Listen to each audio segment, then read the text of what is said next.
वहाँ चली की आएगो जो धरती पे काज पड़ गिरेगो और जान को खाएगो तो जान भरी पेट तो नहीं मिलो अगर पेट ऐसा कहेगा तो आधो शरीर सोने को शरीर है वो भाई अब जी कह रहे हो कि आज वो 6-7 दिन का है भर पेट भोजन करके जा रहे हो पटवनी की यदि एक बार में सोने को ना हो तासु की यदि सवा किलो सत्तू की बराबर जाए कह रहा हो आज तोरा भगवान कन्हैया की बात सुन के पांचों पंडवा बोले तो वो क्यों नहीं सुन लियो 4 की 5 की प्याज खा रहे और फिर केला मेला भंडारे चला रहे हैं और बात ठीक से परियो भी हो न जान कोई बालक की मजबूरी आ गई हारी बीमारी आ गई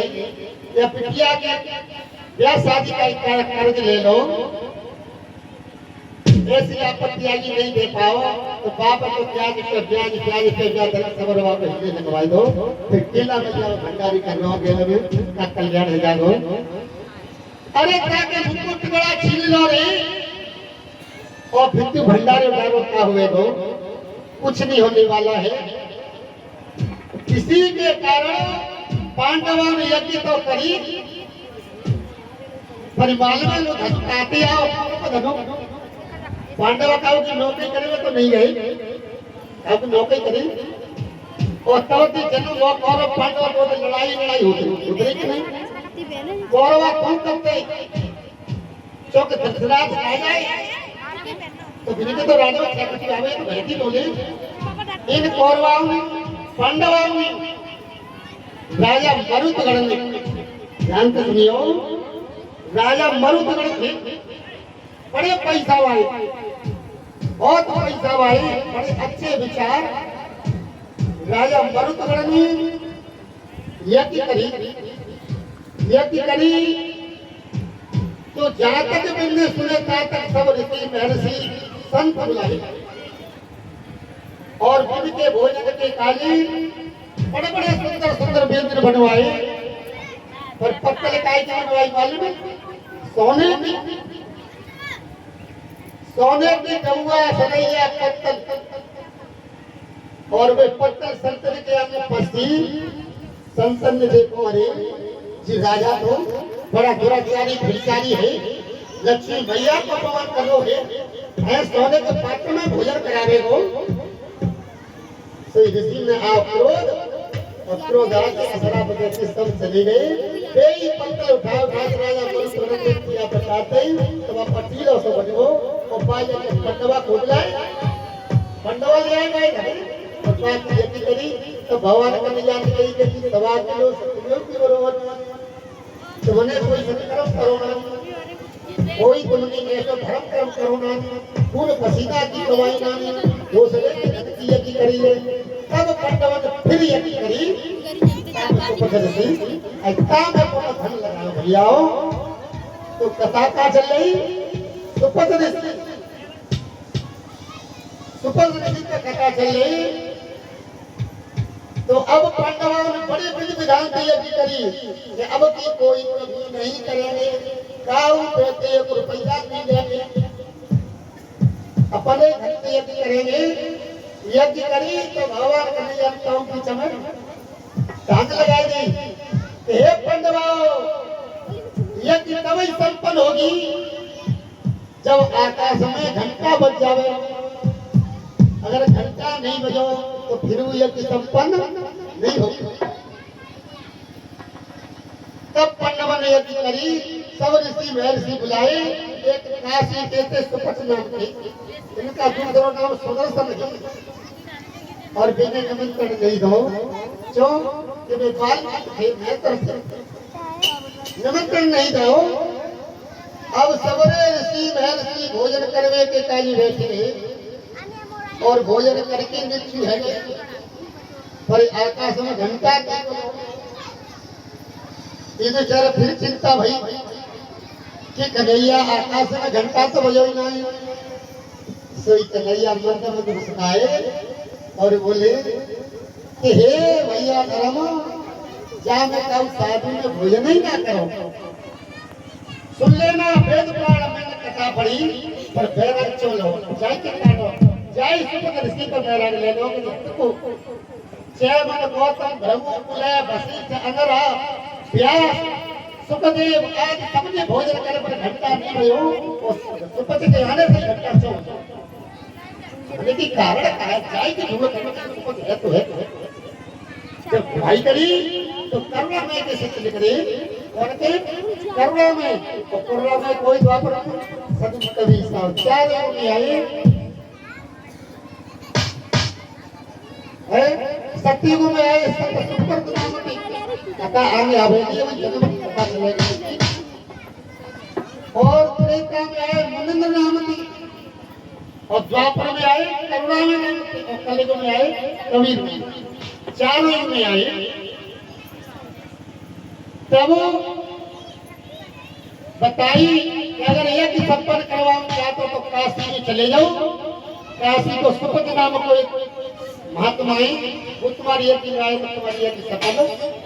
है जारी की कथा तो सबने सुनिए सब कहते हैं तब बुलाए गए ये संपन्न भाई सदगुरु कवि साहब कह रहे हैं भैया तेईस सुपच जो पांडवों की एक संपन्न कराई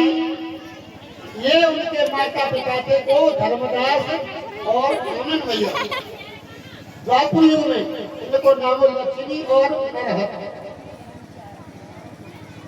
पहला जन्म जम्बूद्वीप भारत खंड में हो चुको और यही दूसरे जन्म में परमात्मा की कृपा से फिर ब्राह्मण कुल में पैदा हुए दोनों संत ब्राह्मण कुल में पैदा हुए सतगुरु कहने लगे हे भैया इनके पिता को नाम कुलपति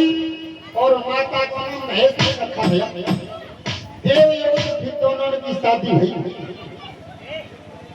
इधर सुपच नाम के ऋषि सत्यलोक में जब आत्माएं पहुंची सदगुरु ने छाती पे लगायो 16 सूर्य का प्रकाश करो और कई बेटा ठहर जा बैठ जा सुपच बोले नहीं नहीं हे मालिक हे सच्चिदानंद सच्चिद आनंद देने वाले दाता सदगुरु बंदी छोड़ सबके पद में छुड़ाने वाले प्रभु गाते आने तब जावे वो तब बैठे तो मेरे माता पिता या सत्यलोक में आ जा रहे तब सुपच की आत्माएं वहीं पर ठहर गई सतगुरु कवि साहब आए और चेतायो बालक बने गरीबी दूर कही एक एक सिक्का सोने का और बुदड़ी के लिए देते हैं गरीबी दूर करी पर बालक जाने की बात नहीं देव जन्म में निकल गए हो सतगुरु कवि साहब कह रहे हैं धर्मदास फिर तेरा तीसरा जन्म फिर भयो और तीसरे जन्म में माता का नाम उदा पिता का नाम चंदन रखा गया तो चंद्र में पैदा है परमात्मा ने प्रिया करके एक बार नहीं जाइए तो मैं कहता हूँ अरे भैया कबीर भाइयों धन्य तुम्हारी काजी अब वही धर्मदास से कोई ना लेने जाओ और कब धर्मदास को आए तो जन्म हो बड़े बढ़िया कथा समझावे वो धर्मदास के संग आए तो कौन से कबीर आए जाते पहले कोई कितनी संग पैदा हुए कितने संग साथ आए देव तीसरा जन्म कराओ तब चौथा जन्म हो काशी में ये नीरू नीमा विख्यात है और सतगुरु प्रबंध के भुज पर प्रकट भाई नीरू नेमा लेके आई पर नीरू नेमा ने बात नहीं मानी यही धर्मदास फैमिली